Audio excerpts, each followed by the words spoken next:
I'm Van Papier, and this is my story.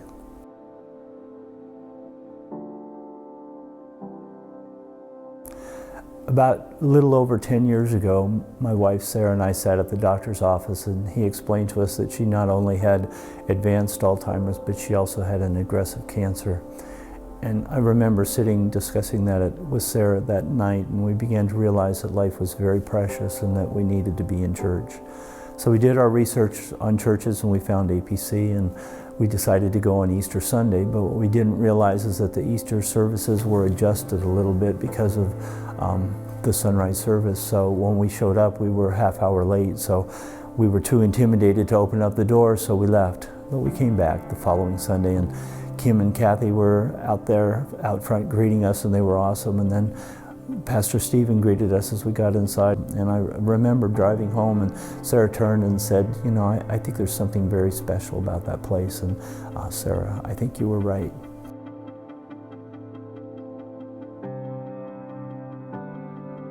The next 5 years are probably the most difficult years of my life, as I watched my wife fade away and eventually pass away. Almost 5 years to the day from the first day that we entered the doors of this church.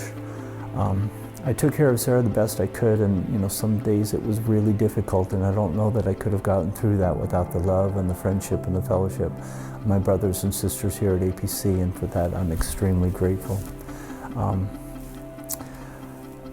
And I remember sitting in the church that very first Sunday, and I said a prayer, and I just prayed that the people of this church would surround Sarah with her love, with their love, and that they would somehow help her to understand or to find Jesus as her Lord and Savior. And to that end, I promised to bring Sarah to church every Sunday. I bought her this Bible. I read to her from my Bible, and I prayed with her every day. But when she passed away, I realized that it was always me saying, Lord, I accept you as my Lord and Savior for her. And I never really heard her say it. And so I was always wondering whether she was with Jesus. So I remember praying that night that God would somehow give me a sign.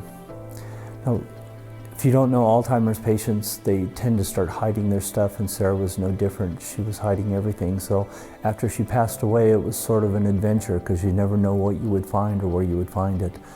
And one day, about 2 months after she passed away, I remember sitting on the edge of the bed and hearing this thump. And when I looked under the bed, I found her Bible. And to this day, I still can't remember ever seeing her take the Bible out of the box and read it. And for the last couple of years, I never knew where it was.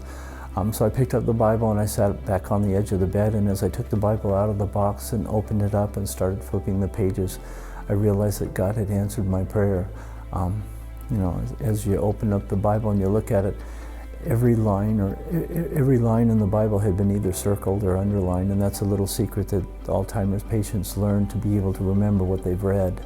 So I wanted to thank my brothers and sisters at APC for the answered prayer.